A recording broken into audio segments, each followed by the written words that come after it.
Bienvenue et merci d'être avec nous pour ce nouveau numéro de Reporter, le magazine de grands reportages de la rédaction de France 24. On prend la direction aujourd'hui de la frontière franco-brésilienne. Et oui, la France et le Brésil ont une frontière commune, très exactement entre la Guyane française et le Brésil. Et notre correspondant dans la région a voulu traverser le pont de l'Oyapock. Ce pont, c'est le fruit d'une volonté politique vieille de 15 ans, rapprocher les deux pays. Pourtant, il n'a toujours pas été mis en service. Côté français, tout est prêt. Côté brésilien, en revanche, le pont débouche sur un terrain vague. Pire, le projet éloigne des communautés qui ont toujours été proches. Avant, pour passer d'un pays à l'autre, un coup de pirogue suffisait, mais aujourd'hui, les autorités françaises ont renforcé leur contrôle à la frontière. Le pont de la discorde, c'est un reportage de Nicolas Rançon et Henri Viana. Bon, ce qui est à la maison, ils voulaient, mais les papiers, vous les avez toujours pas. Alors vous allez toujours être obligé de venir avec nous. Ben oui, c'est comme ça. Combien de fois on vous a déjà interpellé? Combien de fois on vous a déjà... Vanderlei est brésilien. 15 fois déjà. Ah ouais, mais monsieur, il faut avoir les papiers, hein. Vous le savez très bien. Hein. Vous n'avez rien? J'ai rien, le papier supplément. Bon, c'est bon, allez, venez, montez dans la voiture, allez. Nous sommes en Guyane française, à la frontière avec le Brésil. Vanderlei dit avoir vécu en Guyane pendant près de 15 ans. Mais il n'a aucun papier en règle. Il venait acheter quelques produits à l'épicerie du bourg. Des petites courses qui se terminent derrière les barreaux. L'Oyapock, ce fleuve, porte d'entrée en Amazonie, sépare deux pays, le géant brésilien et la petite Guyane française. Ces riverains ont toujours navigué de part et d'autre de ce fleuve, librement, paisiblement. Ici, pour tous, il n'y avait pas de frontière. C'est le même territoire, la vallée de l'Oyapock. Mais du jour au lendemain, c'en est fini du calme et de la tranquillité. Ce pont, majestueux, suspendu entre deux mondes, c'est le nouveau lien entre la France et le Brésil, l'Europe et l'Amérique du Sud. Beaucoup plus qu'un pont, un symbole, une fierté pour certains, une plaie de béton pour d'autres. Alors forcément, il est aujourd'hui l'objet de tous les regards, de toutes les craintes. Parce que tu as quelques feuilles et puis c'est fini, c'est bouché. Claude Lorrain, c'est le monsieur pont des autorités françaises. Il faut certainement retailler un petit peu là-dessus pour que, pour que l'eau parte correctement dans la... Pour la préfecture, il a suivi de près la construction de l'ouvrage entièrement réalisé par les Brésiliens. Le Brésil est devant nous, donc on voit la fin de l'ouvrage, le pont, et on distingue très bien la ville d'Oiapoque, qui est donc là, un peu le pendant de Saint-Georges. Pour marcher sur l'Oyapock, la France et le Brésil ont mis la main à la poche. 25 millions d'euros chacun, une facture globale de 50 millions d'euros. C'est un pont à haubans, donc c'est pas un pont classique. À l'origine, il était prévu 3 types d'ouvrages, un pont simple avec des piles en rivière, un pont à haubans comme celui-ci ou un pont en arche. Ce qui a été choisi, c'est le pont à haubans. C'est aussi une transition entre la France et le Brésil, donc il était important qu'on n'ait pas un ouvrage classique. À quelques centaines de mètres, le poste frontière. Douane, police aux frontières, route d'accès. Côté français, tout est prêt. Pourtant, la mise en service est sans cesse reportée, car l'histoire de ce pont est une saga. Novembre 1997, Jacques Chirac accueille en grande pompe son homologue brésilien, le président Fernando Henrique Cardoso, à Saint-Georges de l'Oyapock. Confondant au passage le Brésil et le Mexique, le président français annonce sûr de lui qu'avant l'an 2000, on irait très certainement du Venezuela à Buenos Aires par la route en traversant l'Oyapock sur un pont. Je voudrais dire ma joie d'accueillir ici, une fois de plus en France, le président du Mexique. Nous avons des liens traditionnels, mais qui ont été considérablement renforcés, notamment depuis 1 an et demi, entre le Brésil et la France, entre l'Union européenne et le Mercosur. L'ouvrage n'a été achevé qu'à l'été 2011, 14 ans après l'annonce du projet. Les travaux sont terminés depuis 1 an, alors pourquoi n'est-il toujours pas en service? Première réponse, de l'autre côté du pont. Au Brésil, voici le poste frontière brésilien. Un terrain vague, une minuscule cabane, une chaîne rouillée, un portail délabré. Aucune structure frontalière, donc aucune inauguration du pont possible. Mais il n'y a pas que cela. Il reste encore 200 km à bitumer sur la BR 156, la route menant à Macapá, capitale de l'État. 200 km et plus d'une trentaine de rivières et autant d'ouvrages comme celui-ci qu'il faudra reconstruire.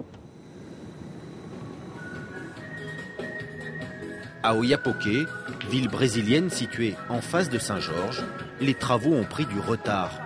Beaucoup de retard.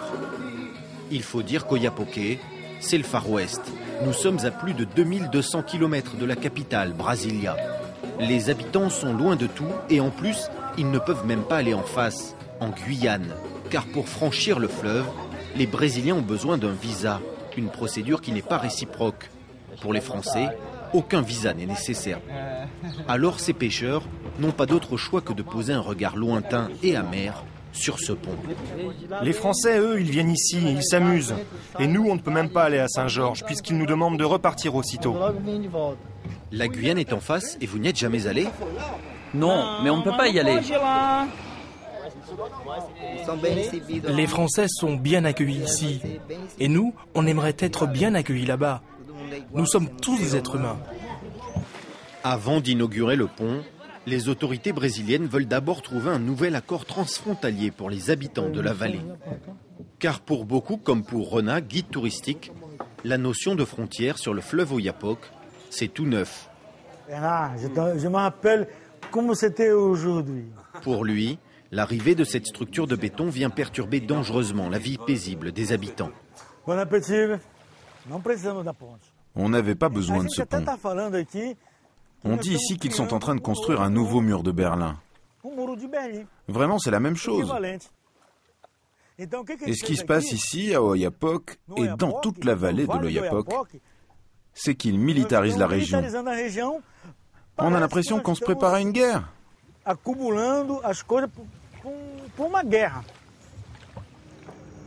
Retour à Saint-Georges de l'Oiapoque. Ceux qui s'aventurent de l'autre côté de la rive...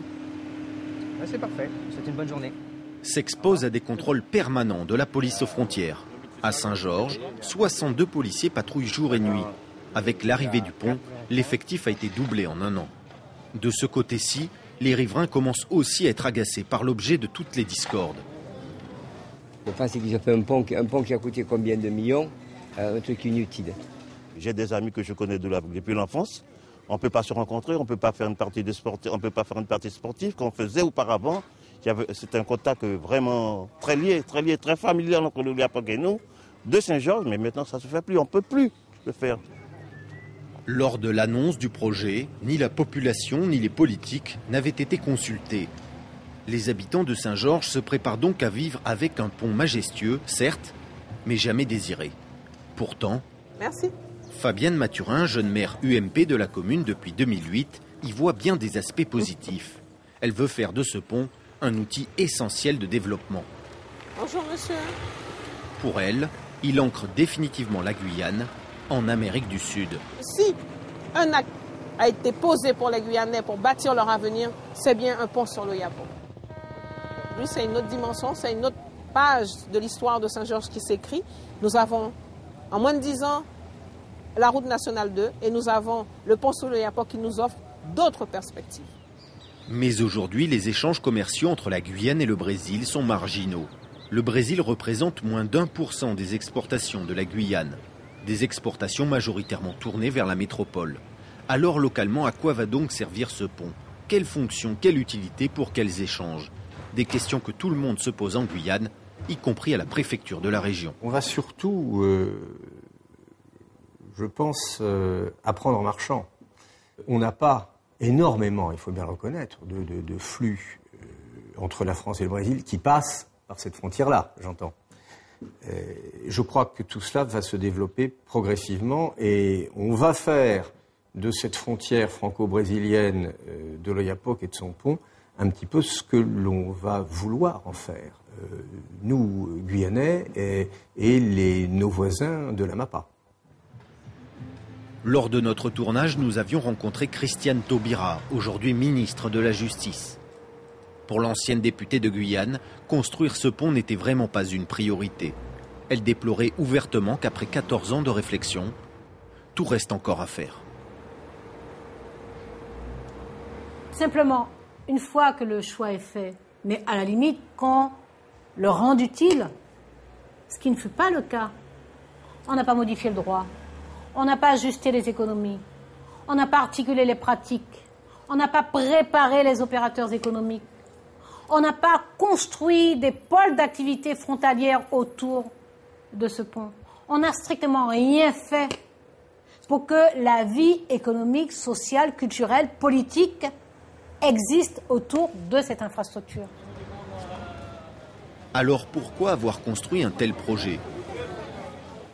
Nous avons rendez-vous au pôle universitaire guyanais avec Gérard Polis, docteur en civilisation brésilienne.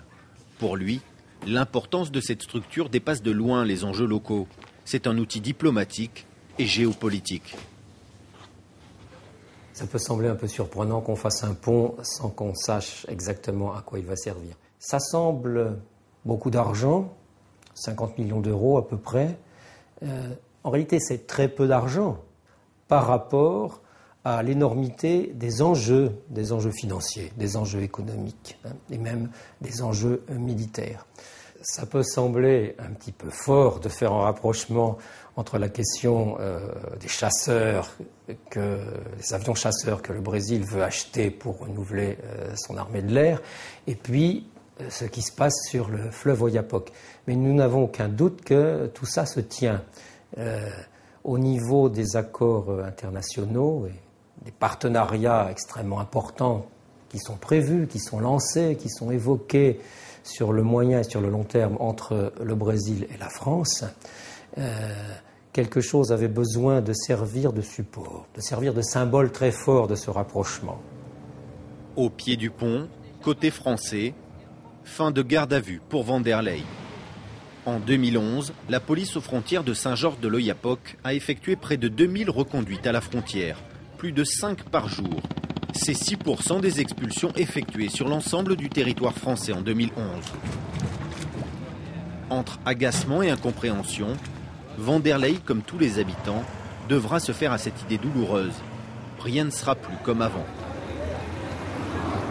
Je suis triste pour ça, parce que comme j'ai vécu 15 ans en Guyane, je connais les amis, des amis, des Guyanais, des Français, des Martiniquais, tout ça, là, même des Brésiliens.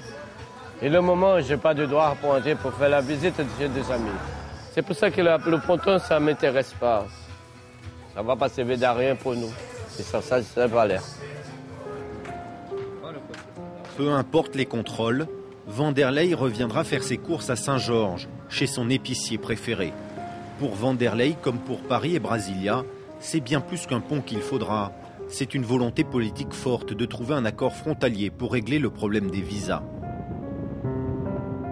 Début 2012, indiquant que tout était opérationnel en France, l'Élysée a envoyé aux autorités brésiliennes une demande officielle d'inauguration du pont. Réponse de Brasilia, nous ne sommes pas prêts pour l'instant. Pendant ce temps-là, sur l'Oyapock, les pirogues poursuivent leurs incessants allers-retours à l'ombre d'un pont qui, pour l'instant, ne mène nulle part.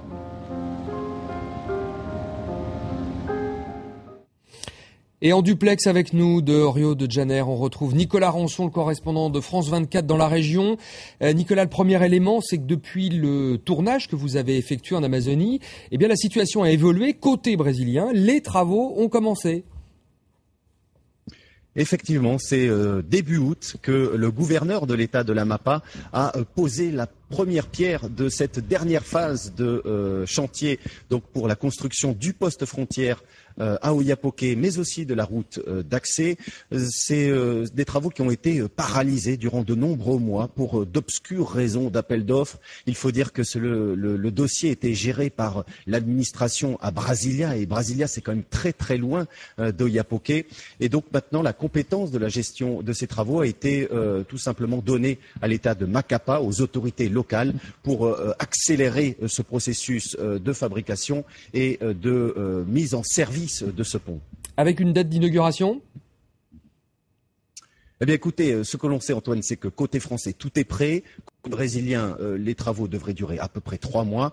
Donc pour l'instant, la date n'a pas été fixée, mais il est certain que dans la vallée de l'Oyapock, eh bien, de nombreuses personnes ont envie enfin de pouvoir marcher sur ce pont qui rapproche d'une certaine façon les deux pays également. Alors, ce pont qui rapproche, mais à travers votre reportage, on comprend aussi que c'est un enjeu géopolitique entre la France et le Brésil. Est-ce que vous pouvez nous en dire plus, Nicolas ? Eh bien, tout à fait, Antoine. La relation franco-brésilienne est une relation historique. Il y a toujours eu des échanges entre la France et le Brésil, des échanges qui avaient été renforcés justement lors des 2 mandats du président Chirac. Nicolas Sarkozy a lui aussi poursuivi sur cette lancée, et avec le gouvernement de François Hollande, les choses se poursuivent sur le même chemin, pourrait-on dire. Les 2 ministres des Affaires étrangères français et brésiliens se sont d'ailleurs rencontrés à Paris fin août. Laurent Fabius a rencontré donc Antonio Patriota. Il a notamment été question du pont sur l'Oyapock, mais aussi des autres enjeux, le partenariat économique. Il y a de nombreuses sociétés du CAC 40, des sociétés françaises donc, qui sont implantées ici à Rio. Je pense à Renault, à Peugeot ou encore à Saint-Gobain. Et la pièce maîtresse de ce partenariat, c'est le partenariat militaire. Déjà, des sous-marins sont construits ici, à Rio. Il y a aussi des hélicoptères et peut-être demain l'avion chasseur Rafale, un contrat extrêmement juteux, des contrats colossaux. Et la Guyane, qui se retrouve à partager cette frontière commune entre la France et le Brésil, occupe donc une place particulière dans cette coopération entre les 2 pays. Merci Nicolas Rançon, correspondant au Brésil, et merci à vous d'avoir suivi cette émission. On se retrouve la semaine prochaine pour un nouveau numéro de Reporter sur France 24.